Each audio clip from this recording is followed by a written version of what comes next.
Dash Beats.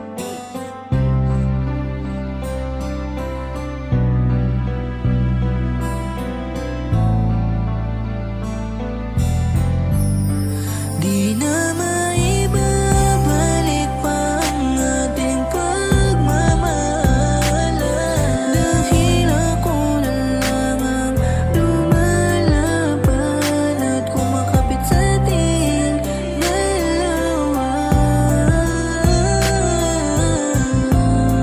Kaya mas mabuting natapos ang lahat. Alam mo ba, lubos ang pasalamat ko nung nakilala kita. Ikaw ang nagbibigay liwanag sa aking daan upang hindi maligaw sa landas na tatahakin sa tuwing magkasama tayong dalawa. Umuulan ng mga puso kapag nagkwekwentuhan, salitang nagpapakilig lamang ang lumalabas sa ating mga bibig. Simula noon hiling ko lang na sana hindi ka na mawala pa sa aking mga paningin. Tayong dalawa ay magkasama hanggang sa pagtanda. Pangako ko sa'yo palagi kang makakadama ng kasiyahan galing sa mahika ng pag-ibig. Naaalala ko pa habang umuulan, sabay tayong naglalakad sa putikan, magkahawak ang kamay, nangangarap na sana tayo ay magtagal, pero wala na. Maibabalik pa ang ating pagmamahalan, dahil ako na lamang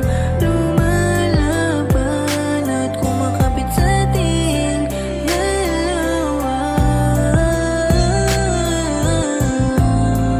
Kaya mas mabuting natapos ang May tanong lang ako, kaya pa ba o hindi na init ng pagmamahal ay hindi na madama mga pangarap natin? Hanggang dito na lang ba? Huwag mo naman akong pasukuin sa mga masasakit mong salita. Pipilitin kong tiisin upang masalba pa ang paglubog ng ating pag-ibig. Payag akong masaktan upang maibalik lang ang dati mong sigla. Kung sakali, kung may Diyos ng tadhana, ako ay luluhod at hihiling na sana maibalik ka sa'kin, pero wala na. Kusang bibitawan ka na lang dahil nakakapagod na kumapit sa iyong pagmamahal. Mahal, paalam, hindi lang yata tayo bagay para sa isa't isa. Kung hindi na maibabalik ay mas mabuti pa gagawin na lang kitang alaala sa aking bawat pagtulog. Maibabalik pa ang ating pagmamahalan, dahil ako na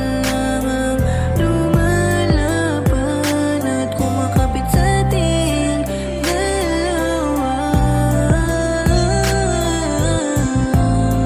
Kaya mas mabuting natapos ang Nawalan ka na ng liwanag sa aking mga mata, kaya huwag ka na magpaliwanag. Hindi ko na makita ang liwanag ng diwatang minsan naging akin. Buburahin na kita sa isip at sa puso. Ayan naman ang gusto mo, diba? Sa mga oras na lumalayo ka na, mas pinili ko na lang mapagod kaysa habulin ka pa. Hindi ko na mapabago ang matigas mong damdamin na napuno ng galit dahil sa ating mga pagtatalo. Pagsuyo ko na iyong tinanggihan, mas pinili mong maguluhan kaysa intindihin. Napakadaya mo naman, iiwan mo ako sa mga panahon na hindi ko pa kaya mag-isa. Kaya mas mabuti pa matapos na lang ang lahat dahil ako na lang ang lumalaban sa ating dalawa.